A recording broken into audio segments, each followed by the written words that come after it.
This is Dr. Lisa Marie Bobby, and you're listening to the Love, Happiness, and Success podcast.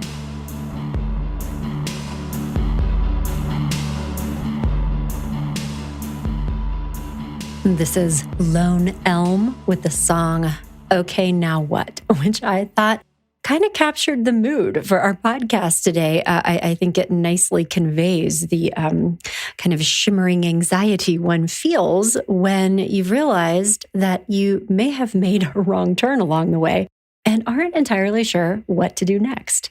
And that's what we're talking about today. I am so excited for today's episode because today we're talking about how to navigate a quarter life crisis. Now, quarter life crisis is not a clinical term, and you're not going to find it in the DSM, and people are usually not literally freaking out and falling apart. But this is kind of an existential crisis that we do actually often see with clients at a certain phase of life here at Growing Self. And it's often, people in their late 20s, early 30s who are showing up in counseling, coaching, because they've just started asking themselves some big questions, often for the first time. They're thinking about where they are in their lives, in their careers, in their relationships, how they got here, and kind of contrasting that with where they had wanted to be or where they had expected to be in this point in life, or even how they imagined it would feel to be at this point in life. And there's a disconnect there that helps them recognize that maybe they're not doing what ultimately they would like to be, but they didn't realize that without having some life experience first. And so this can all be a very uncomfortable experience, but also ultimately a very positive one because it opens the door for some really meaningful self-reflection that generates a lot of positive change. And so if any of this is sounding familiar to you, I am so glad that you're here with us today. We're talking about how you can use this crisis as a springboard for growth and come out of it to be more clear, more confident, and ready for the next chapter. And with me today to talk all about this is my colleague, Megan R. Hello. Good to see you. We're leaving our options open, Megan. Yes.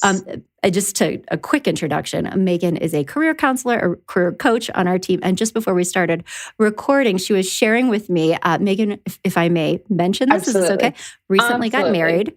Maiden name is Rankin. Married name is Riley. Still a little bit up in the air which way that one's going to fall. So you shall be known as Megan R. You know what? It works. When I got my email at Growing Self, I was like, whew, no matter what I choose, I'm set as Megan R. Maybe this is part of my quarter life crisis, is trying to determine what is my new identity? How am I going to name myself? How very appropriate. Well, thank you so much for being here with me today and sharing your wisdom and insight on this phenomenon of the quarter life crisis, because I know that so many people come to you for help in exactly this situation. So maybe we could just start with that, your understanding of what's going on with people when they're like, wait a minute, this is different than I thought it would be. Maybe I'm not doing the right thing. What is that about in your view? Absolutely. The quarter life crisis is it's a newer term, right? We've got midlife crisis. A lot of people are more familiar with that one. And we are seeing a trend towards it happening potentially earlier. It doesn't get rid of our, midlife crisis, but it's happening sooner for some folks. And it presents in career most. A lot of times once clients do come in, they're walking in the door saying, oh, it's my job. I'm not happy with my job. And that's part of it. And I'm glad that that's what, gets them on in. But as we get deeper and deeper, we do realize that the quarter life goes pretty far outside of career. It is relationships. It is, where are you living? It's your social group, right? Developmentally in that stage of life, a lot of things are transitioning and your career is usually the most obvious one. And so you come on in and you're like, I'm miserable. I don't know what to do. We're going to talk about what is going wrong, what isn't going right, what wants to come with you. I love when you had said, how is it different, right? Because you do hit a point in your career, even in your relationships in your life that you say, I had saw this going differently in my mind. This did Huh. not turn out the way Yeah. yeah. It's frustrating. It's scary. It can be disheartening. A lot of people Hmm. come in and they're like, I'm not happy with myself. I thought I would do it differently. And there's stuff to unpack there, but the crisis, thankfully, isn't a full blown crisis. I don't often get people in meltdown mode, but you are close to that. You are Hmm. in so much stress and despair that a crisis could sort of feel like the next step for you. So it's unfortunately a more common experience. COVID has Hmm. only exacerbated the rates of it and the experience Hmm. of it. And I'm sure we'll get into a little bit more of that, but it is Yeah. pretty common at this point. Yeah. Well, and I can Mhm. see why. And it's, and I'm saying this as somebody who is much older than you are, but like, I think I went through a quarter life Oh crisis in yeah. my sort of late 20s. But now from my perch as, psychologist, what I know now that I didn't know then is just the huge amount of growth that people experience like in that life. I mean, you're a very, very Mhm. different person in your Mhm. early 20s when you're making unfortunately, career decisions like what am I Yep. going to major in, like the Yeah. the internships, the first positions right out of school, like you are not the same person by the time you're 30 and there's a lot of Yeah. evolution there. Is that what you kind of see as being the how did this happen part for your clients? Very Or do you much think there are so. like other things in there? I mean, because a lot of Yeah. kids get railroaded into majors and career paths when they're Right. like 18 years old, you know? Well, I was going to say, I think it starts even earlier than your Ah, 20s, these sort of long term decisions that we're making, mhm. because you're in high school and they're asking Yeah. you about what is that elective course you want to take, and Mhm. what's the classic option, business or psychology? While those are fabulous things to test out, that's only two things in this giant world of career. And so, even pretty much prior to our knowledge or even conscious awareness, we are beginning a track for ourselves. And I find a lot of times it's an outside pressure, but it's also an inside lack of resources, which sounds Hmm. horrible, but it's what's happening. So, if you think about 25, 30, right, when this transition happens, usually the reason you're feeling stuck is because you do lack skills and resources to think critically about what's going on. You know something's wrong, but you're having the trouble, putting a name to it, knowing where to go with it, how to kind of get yourself out of that stuckness. Mhm. That's usually because you have a lack of reflective skills or a lack Is of that it? career skills. It's Okay. super normal. Well, It's a mhm. bummer, but it's totally normal. Because think back, right, when you were in middle school, high school, even if you did go to higher education, people are just saying, what are you going to do? Not, how did you figure that out? What are you interested in? Yeah. How does this fit for you? What is the long term? It's just, what are you going to do? And so Right. once you start doing it and doing it's not working, you don't know how to ask the other questions of yourself. So it's a little bit of the education system selecting it almost for you. You've got those decisions in your Yeah. major. So you're moving forward with that career. You pick the next entry level job. But it's also a lack of resources internally that can help you unwind some of that track setting that happened so early on. That is such a cool perspective. I've never thought about it that way, but you're so Mhm. right. That we I think that people have this like need to kind of categorize other people and like that's what Mm. actually happens is people are asking you what's your major and it's like there's Yes. this pressure to Yes. define yourself by this whatever it is and Yes. not any I think reflection around why None. is that? No, Yeah. and think about, right, we live in a society that has, especially, Western culture specifically, Uh, identity is so tied to career. So we do say things like, who are you? What are you doing with your life? Very, strong statements about your career. And for some mhm. folks, when you do hit 25, 30, and you're not identifying, like your identity doesn't line up with how you answer that question, that's why it's hitting so deep, because it's striking at your identity core. It's not just what you're Yeah. doing for a paycheck. This is, oh my word, who am I? What have I become? Because we think Right. it's, if this is what you choose in school and this is your job, this is who you are. We don't open up the conversation to, are you only your job? Do you have other things going on in your world? Is your identity comprised of multiple pieces? Let's think about some of those Yeah. aspects to dig ourselves out of this. Definitely. No, I hear like taking a much more holistic approach. Like you are not Mm-hmm. your job, first of all, No. but this pressure that people feel to define themselves through those terms, ugh, Mm-hmm. how stifling. No, So, it's hard. in your experience, like, and also for the benefit of somebody listening to this, like, Mm-hmm. what would you say are some signs, like the Mm. internal experiences, how people feel when this sort of like awareness of mismatch is beginning to emerge? Like, how does it feel for people? Absolutely. I would say the first characteristic, at least what, folks come in and tell me most, I feel Mhm. stuck. I'm just Mm. stuck. I don't know where to go. I don't know where I could go if I wanted to change. I don't know how I got here. I'm stuck in thinking patterns. I would say stuckness is really sort of the first feeling. The second feeling often too is actually hopelessness. Just this idea that Hmm. I don't even know where I need to go in general, not just with my career, right? This quarter life crisis we're establishing is outside of just our career, but hopelessness of, well, then what is next? And do I have any control over what's next? I see a lot of almost signs or symptoms of lack of control, lack Hmm. of intention, right? They're 32 years old, they've been in marketing their whole life, and they're like, I can't even really tell you how I got here. I had no control, or it felt like I had no control over my career. So now I believe I don't have any control over my next steps. I need Oh. intentionality. Hmm. Those feelings, they're uncomfortable, they're disheartening, they're isolating. That's also a really big mark of this. There's comparison seems to Oh, happen a yeah. lot around this age. Hmm. Developmentally, right? We're establishing intimacy versus isolation if we wanted to go from the development model. Are you going to live in this world alone and go at it by yourself? Do you go out and develop?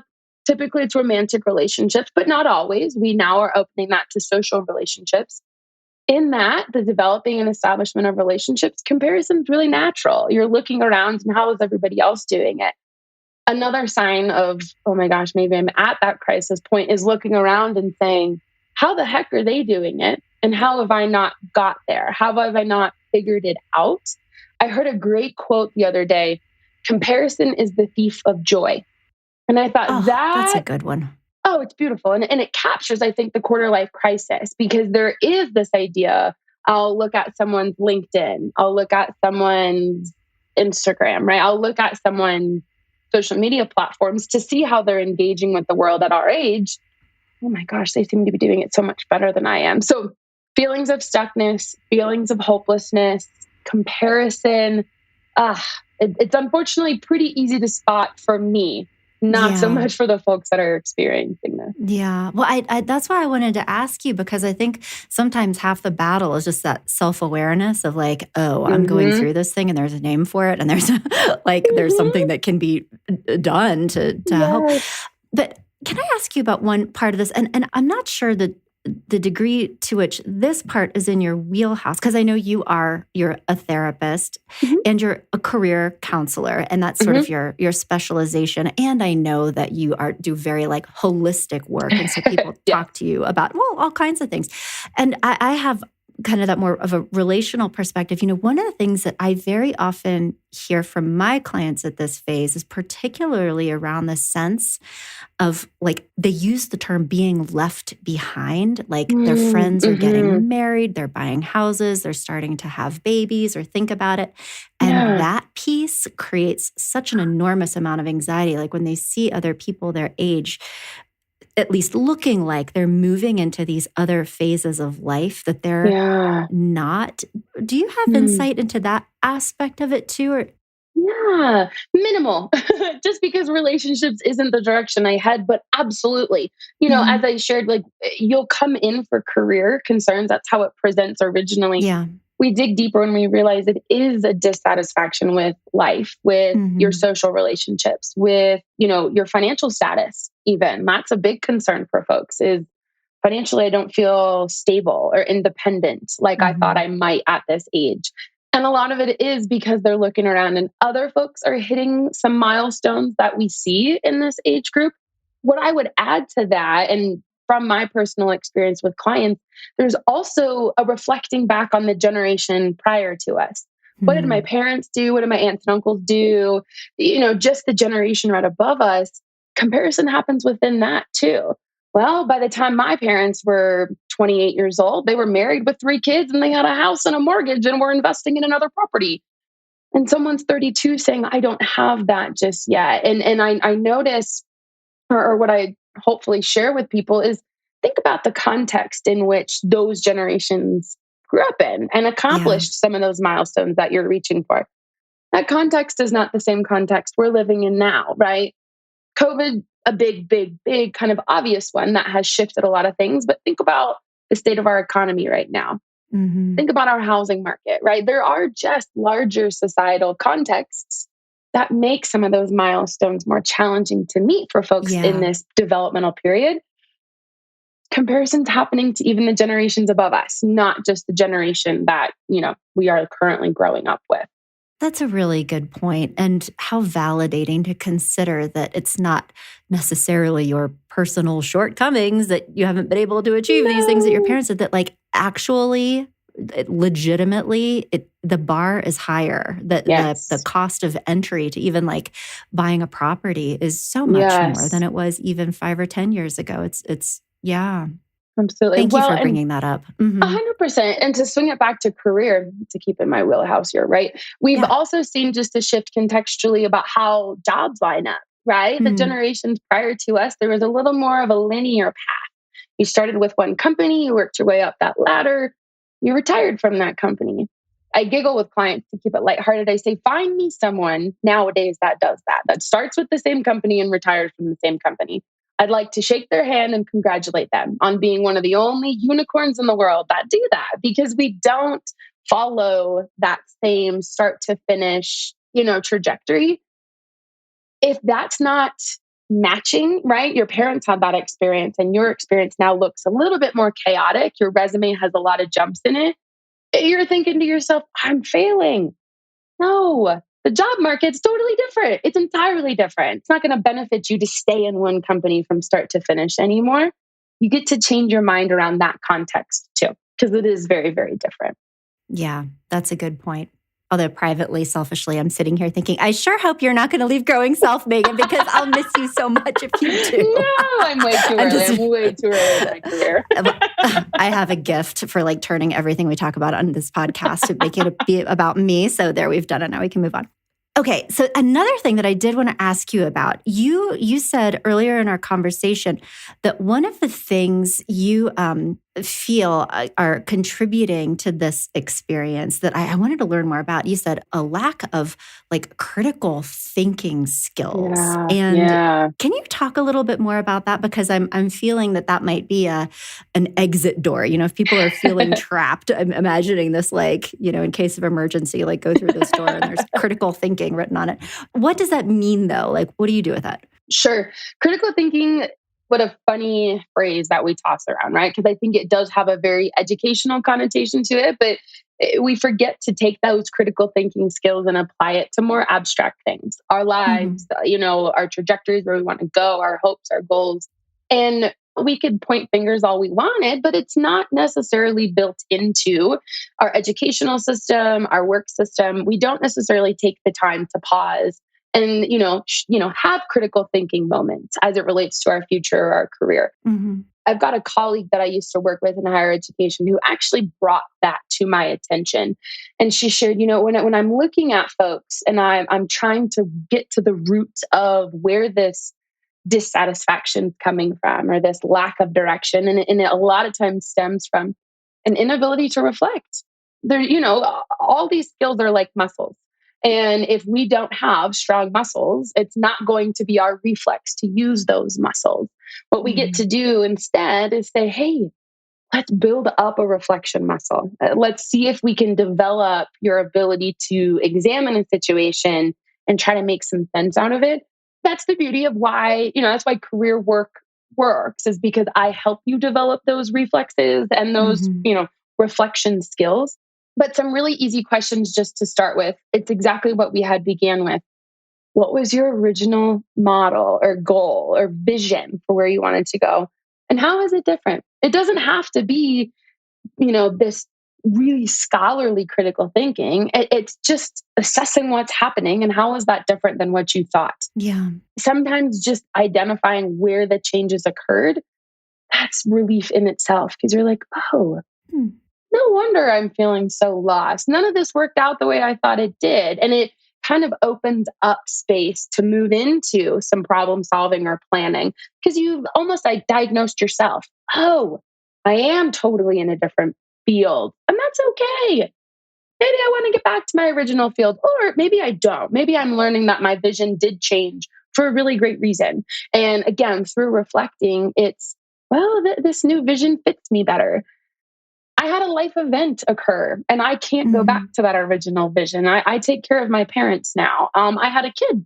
I didn't Yeah. finish my educational program, right? There's a lot of different things that can change a path, but giving notice or meaning to that, saying it's okay that it changed, that's really helpful. So I always recommend start with the reflection question of what's different and then assess what's happening presently. What do you like right now? What is Mhm. going well?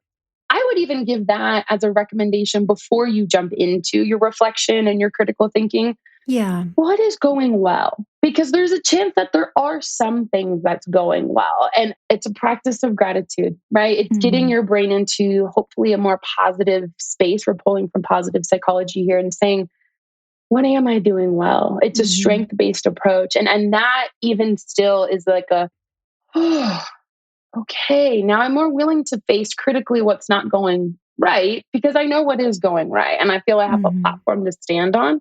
It can be a little easier to bring up or begin to strengthen those critical thinking reflection skills when you start with, I'm doing okay, but I could do Yeah. better. Yeah, well, I'm so glad you're bringing that up because I think it's so easy for all of us to get like very myopically focused on the Hmm. things that we don't like and that aren't going the way that we want them to. And that's such a good reminder that like to not Hmm. forget all of the strengths and abilities you do have and to be able to keep those in mind as you begin that reflective process. Because you know what I'm actually thinking of right now, and I'll tell you this. I have been.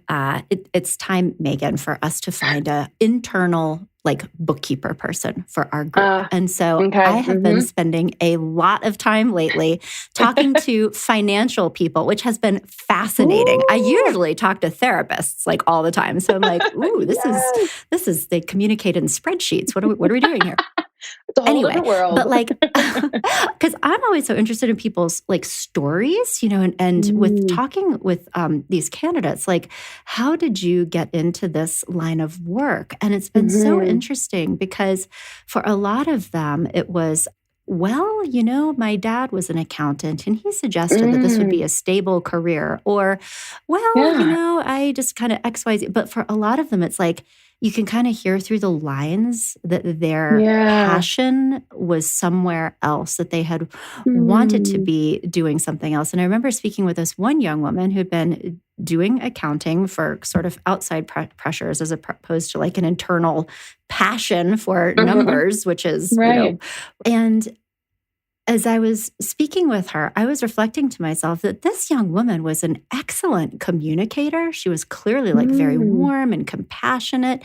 And just mhm. like I was thinking about that when you were sharing that just a minute ago, it's like I could see that person being kind of bummed because maybe her career isn't Yeah. going in the direction that she wanted in bookkeeping, but like to use those skills in like an HR kind of role or in a Mm, mentorship or something where she gets to work more with people, like so right. to be able to be thinking about that and reminding yourself of the Right. strengths, even if they're sort of not totally a fit with the profession you're in currently. So I can see that. Absolutely. Well, and I would even to add to that, that would be a really nice example of values conflict Yeah. where maybe when she did begin her career, stability, family satisfaction, she had Hmm. those values for her career. And so going Yeah. into accounting, because that's what mom did, that's what uncle did, whatever it is, that was a value for her. And so it fit at Hmm. the time.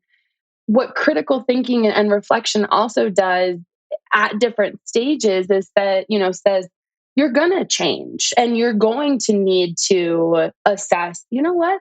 This is in direct opposition to my values now. My Mm-hmm. values are different and that's okay. And maybe I do want to be in a space where being warm and friendly and relational is the priority over numbers and spreadsheets. And that's okay. That's not Yeah. because you are poor at your job or Mm-hmm. you chose wrong the first time. You had a values change. And quite honestly, I hope you do because it means you're changing and adapting and you're having experiences that are shaping you. Again, that reflection can almost validate, I'm not crazy. I didn't do this wrong the first Yeah. time. I did it for what was right at that time. And that time's not here anymore. What is Yeah. right for this time? Because I also heard another great quote. Rich Feller talks about your career.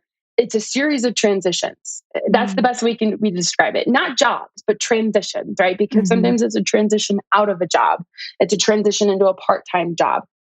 You will continue to have these mismatched conversations with yourself all the way up until you retire, you go back into the workforce, whatever it is, because your job is a series of transitions. And if you Yeah. can remind yourself, hey, that's not serving me now, but that doesn't mean it didn't serve me at one point, Mm-hmm. you give yourself a little grace. And it's Yeah. like, hey, self, you did the best you could. Let's do that again. I know that in a couple years' time, we're going to reevaluate and make a different choice. And that's great because it's going to serve us in that moment of our lives. That's very reassuring. Yeah. So, another question related to this. What would you say to someone in this life space who, went down a career path, launched a trajectory, and got a few years into it and Mm, realized that they do not enjoy the experience of this particular profession? Either their values have changed or it feels different than they thought that mhm, it would, but they are feeling an enormous amount of guilt or sometimes even mm, fear because of mhm. the expense it took to get the degree Ah, that allowed them to be a, attorney or whatever. I mean, yes. and there's this like, I'm not sure if guilt is the right word, but almost Hmm. feeling trapped. Like maybe they even have Yeah. student loan debt, or like if their parents helped them get this degree and they're like, Yeah. actually, I'm sure that that's a familiar conversation with Oh, you. Do yeah. you know what I'm talking about with? A Yeah. hundred Mhm. percent. It's almost like almost an obligation. I'm with you in that it's part Obligation. There guilt, you go. but it's Mhm. not full guilt, right? It doesn't Right. sit as deeply as guilt can, but it's an obligation, a sense of, Mhm. I hear this a lot. "Well, I owe it to fill in the blank. I owe it to my parents to try this out. I owe it to my degree to try it out. I owe it to my boss. My boss stuck their neck out for me to be in this position. I need to tough it out." So the obligation, Mhm. absolutely, it's not contributes to that stuckness of not, it's not only I don't know really where I'm headed and how I got here, it's the way out affects other people. Yeah. Can I actually make this transition? And I think starting with a conversation about how you got into this field and what it served at that time is important. That's, I would always start there because I do want to validate it has not been a waste of your time. It has not been a Yeah. waste of other people's times. It's not been a waste of resources in this field. It's just time to transition. So we start there. Let's make some meaning out of the decisions you did make and how you got into this field. Validate it. It then understanding how you want to transition and what that's going to look like for you. It sounds silly, but it often alleviates the obligation when you explore values, when you explore strengths, when you explore skills, when you explore interests, identifying the next step, the next direction, it can feel so personal. I've got folks that say, "Well, I don't really know why I'm here, but I'm going to make this transition," and they select a different field and they begin whatever process to get into that field.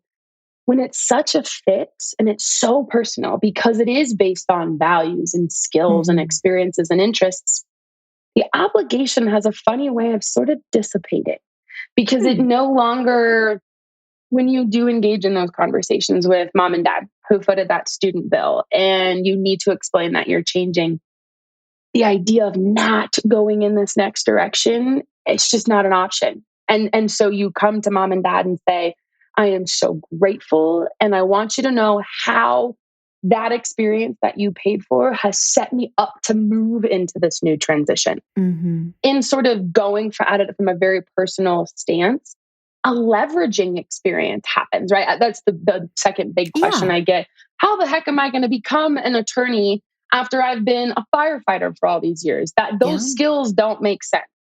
Believe it or not, almost every job has transferable skills. That is the beauty of this age that we live in. A lot of Mm-hmm. jobs have transfer, things that we can bring over.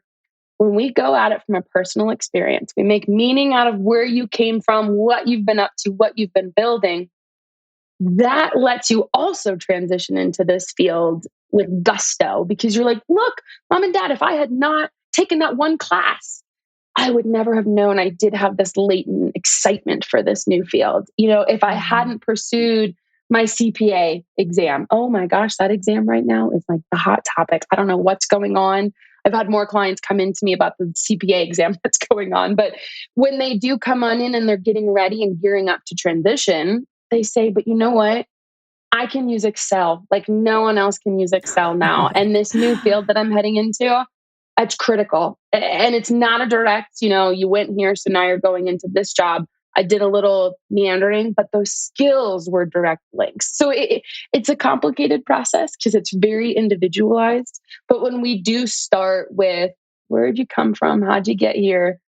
Who are you and where do you want to go? The obligation, it lessens just Yeah. naturally, very I hear naturally. what you say that it's like you have to have this really powerful, exciting why. Like you have to have Yes. clarity Yes. about what you want to move forward to, and then that Yeah. past part sort of releases. But you know what? I'm also thinking right now.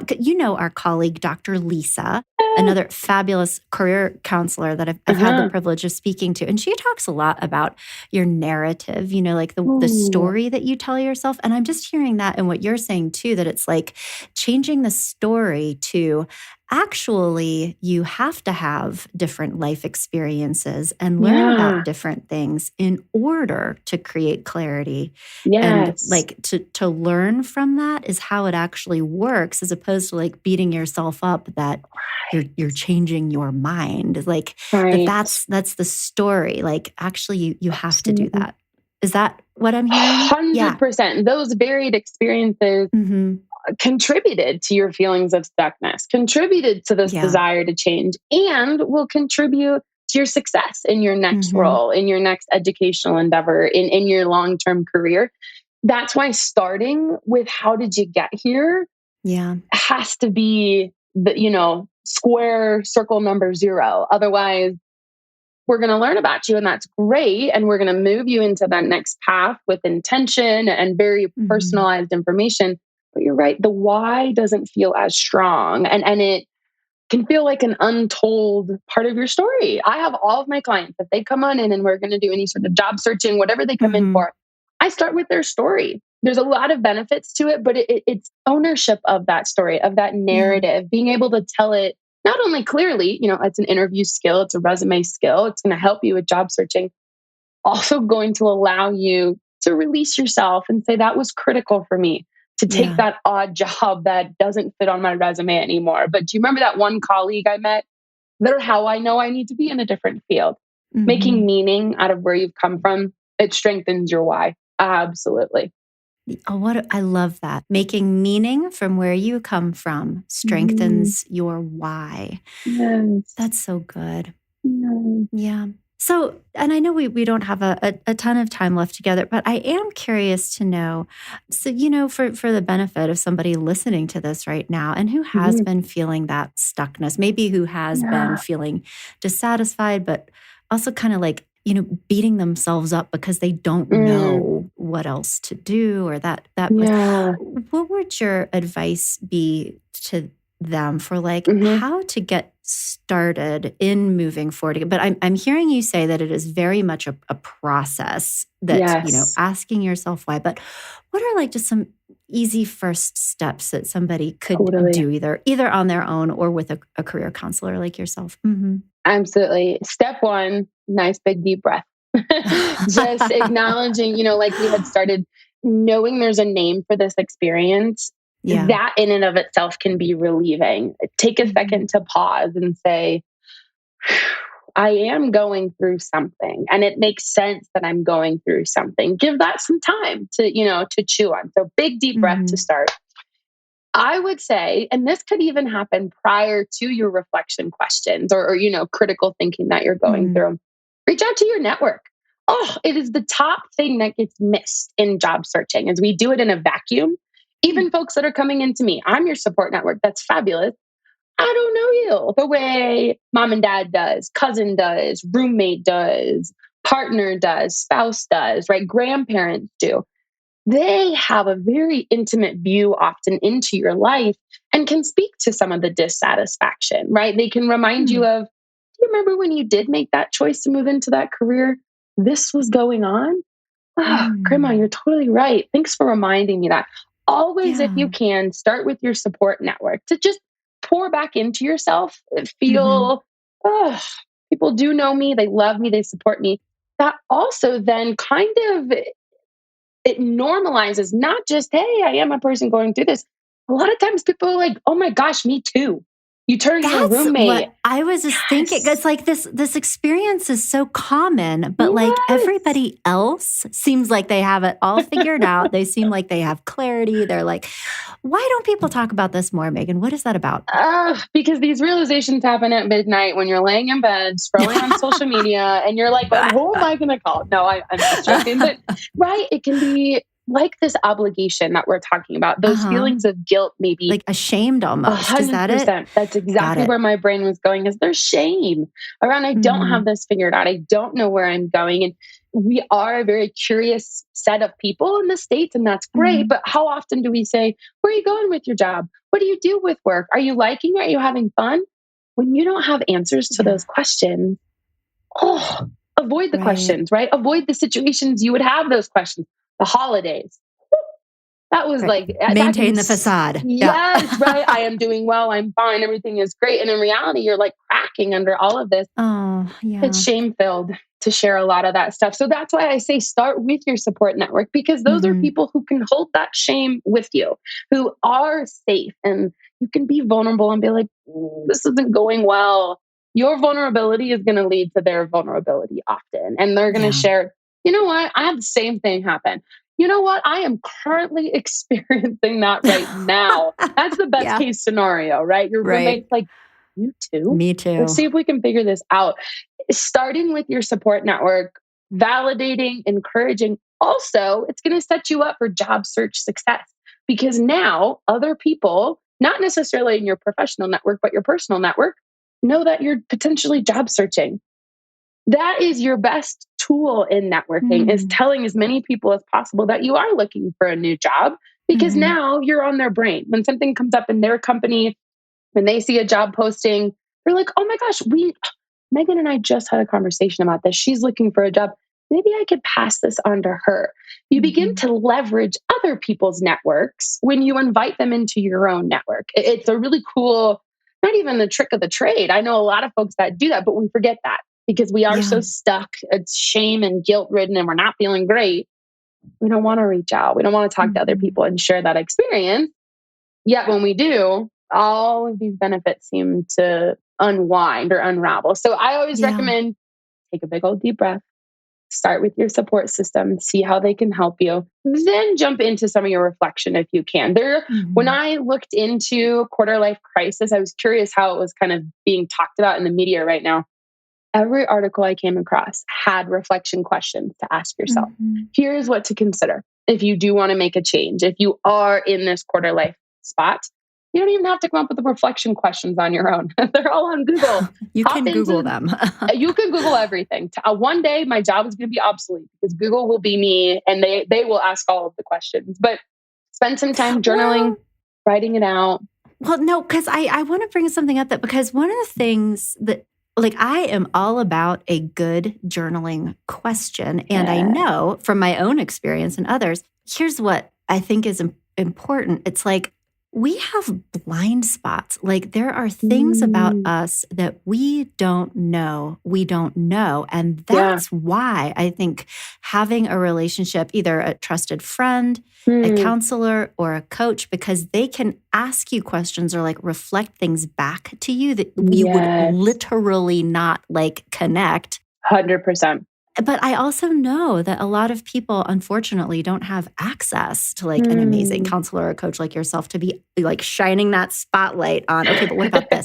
So to take the like personal reflection questions, are there any like tricks or tips that you have for people to like help themselves get past what they know and sort of access like new information about themselves through these questions? Or is that just Yes, it's not as easy. Right. It is hard. It's why a counseling or a coaching relationship can be so beneficial and sort of expedite this process.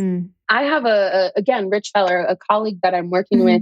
We're talking a lot about unknowns, hidden things, right? Blind spots that kind of need to be resolved. And typically those blind spots are what keep you from success or moving forward. A good indicator or a place to maybe uncover that. What are your self-doubts? What are your concerns? What are insecurities? Blind spots often show up in those. And that is something, our self-talk, right? As much as we would like to avoid it, we all know our own insecurities. We all know our shortcomings. We all know our doubts. How to answer those questions, that's a nice place to open up a blind spot. I'll give an example here. I don't know. I see this blind spot. I don't know if how I come across in that meeting is effective or non-effective. That's a blind spot. That's probably an insecurity for someone. I don't know how I show up in this space. I'm really concerned that I don't show up well. Start with what your concerns are about yourself. That's a pretty good indicator that might be an area where you can do some work, do some self-exploration, and uncover, hopefully, some of the unknown about yourself. Yeah. Oh my, that is such good advice. And I'm so glad that you're talking about this right now, because I think that there's and I do say this as like a grizzled Gen Xer who is deeply suspicious of many things happening on social media, but it's like there's a sort of like rah, positive thinking, girl boss, like, take no prisoners kind of Absolutely. Like, you got to manifest. You know what I'm talking about. And what you're saying is that actually the door to cracking into a lot of this stuff is giving yourself permission to kind of tap into the darkness and like go there and write about that stuff, like the part that maybe you're a little bit afraid of. That's really where you can make contact with these. Thank you for. I'm so glad we're talking about this. You are a force of good in the world, Megan. Thank you. Hey, I'm just here to help and again, open those blind spots for you. If I can expedite that process at all by saying, what is troubling you? Let's go there. And sometimes it is easier to have those conversations with somebody else because it is scary when you're alone with that journal and you're kind of having to take a look in the mirror. Sometimes having someone that you trust in a coaching or counseling relationship to guide you through that conversation, that's just a little extra support that we do need. Some folks, they're like, forget it. I got it. I can do this on my own. Awesome. That's good. Yeah. Other folks come on in if it's not feeling like, this is something I can tackle and resolve on my own. Well, thank you. I'm very grateful, though, that you shared so much just really actionable advice for people who really do, like if I were listening to this, I would have like, okay, these are a list of questions I need to think about. I am going to resist this toxic positivity and actually tap into this other stuff and really like, giving people a roadmap if they've been dealing with this, as so many people are, just for how to begin to move forward again. So thank you so much, Megan, on for me, but also on behalf of our listeners today. This was a lot of fun.